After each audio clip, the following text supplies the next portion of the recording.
Very good. Where else? Public. Where else? Parties. Parties. There's something that you guys use every day that people wear masks every day. Social media. Right? Why do you think that? Because you know this person, you know your friend. She putting on there, she got on Gucci this, Gucci that. But you know where she got that from, right? But everybody else thinks she got this Gucci stuff, right? So why do you think people wear masks on social media? So they can be popular. Okay. Fit in with other people.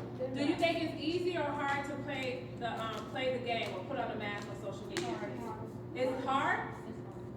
She said easy. So if you're gonna tell me your response, tell me why. So why is it hard? You two say it's hard. Why?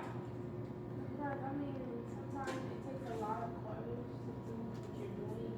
Sometimes people are ashamed to do it, and then people are like, oh, I don't really care. It's hard. Okay. You said it's easy. Why is it easy to Anyone that would say someone who is that is also put like happy faces in front but not feel the same, not feel the So as Christian women or Christian young girls, what do you think your obligation is to show your true self on social media?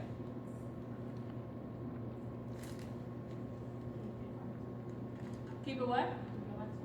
Keep your life to a minimum. Because you guys don't understand, when you're on social media, it's a timestamp, right? I can tell you where you were at what time because you checked in. I can tell you what you bought. And I can basically tell you where you are. And I want to give you an example of what happened to me with somebody that I was on friend on social media with. So I went to high school with this girl. I graduated now probably 10 years from high school. I can see what she ate for the day, who she was kicking it with the day, you know, everything that's going on with her daughter. And I think I was in Forever 21. I think it was Forever 21 or, what's the name of that other clothing place? H&M. H&M. We were at H&M. And here it is. I see everything about this woman in her life. Everything. I know everything. I can tell her what time it is, right? So we walked past each other and we can't even say hello. So, you know, she walked past me, she didn't say hello. So I said, you know what? I'm about to be real petty right now. Y'all know what petty is? Yeah. I'm gonna be real petty right now. So I say, hey, Rebecca, how you doing today? First of all, she's looking at me like, how you know my name, right? Okay, fine. I hadn't seen her in 10 years. Fine, you don't remember my name. So then I was like, how is Johnny doing? I see that he's growing very well. I saw that the other day you took him to the fair. This lady was mortified. She was, you guys know what mortified is? So she was looking like, how does this lady know all this stuff about me? I don't even talk to you in real life. This is what social media does. And so it becomes so, like, people know everything that's going on in your life, and when you want to have your privacy, you can't have your privacy. Because you don't put it all for the world to see.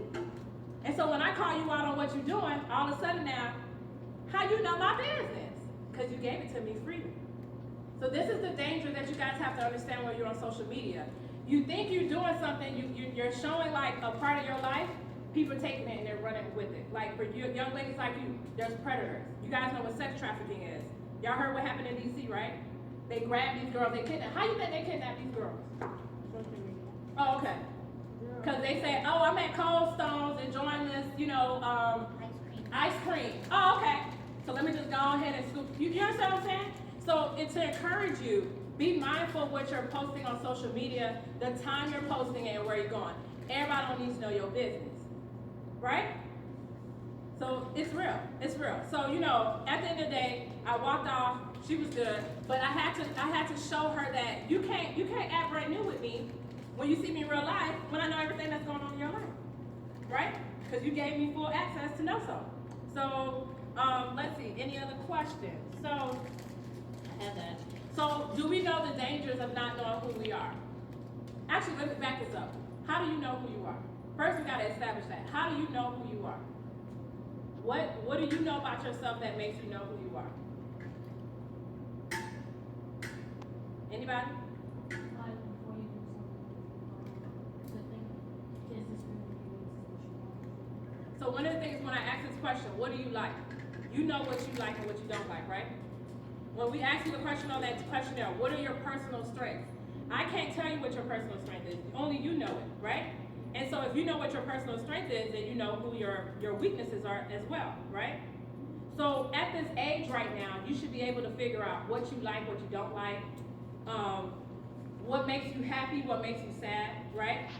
And so what we like to draw off is, you know, and like my story, I said, until I gave myself to the Lord, I didn't know who I was. I had an idea of who I thought I was, but I didn't get that true meaning, and that's why we say we want you to have a relationship with Christ.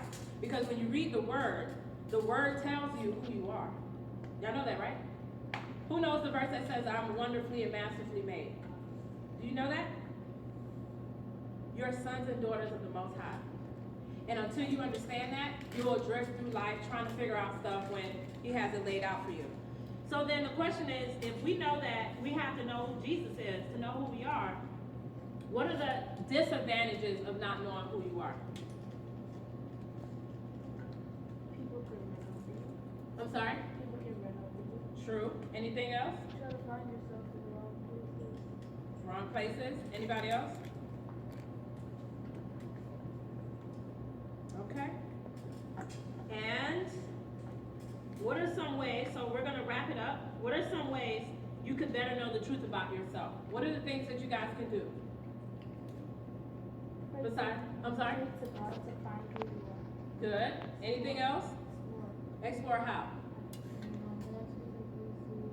Okay. So one of the things we like to challenge our girls is there's a lot of personality tests. Do you guys know what personality test is? Yeah.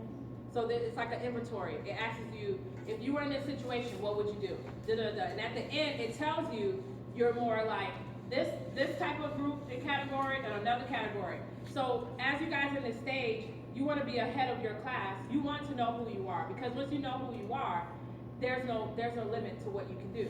Because when a person tells you you can't, you know what you can do. So you don't let them. You let them talk.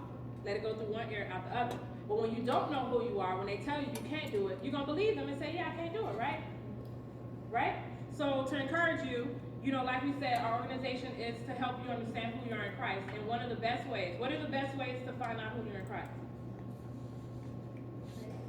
Pray. Ask God. And there's another thing. By finding yourself. I'm sorry? By finding yourself first. Finding yourself first, but how? Reading the Bible. How? Reading the Bible. She got it on the head. Reading the Bible. So, right now, we're going to wrap it up. Do anybody have any questions for me? No. You sure? Yes. Oh, okay. Anybody else? No question? Okay, so at this point, we're going to close out. I actually have 2 prizes, and I'm trying to figure out how I want to divvy this out. So, I'm sorry? Yes, that's what we're going to do. But actually, I have you writing on the piece of paper. So, Valerie, is there any way we want to see how we're going to give this out? You can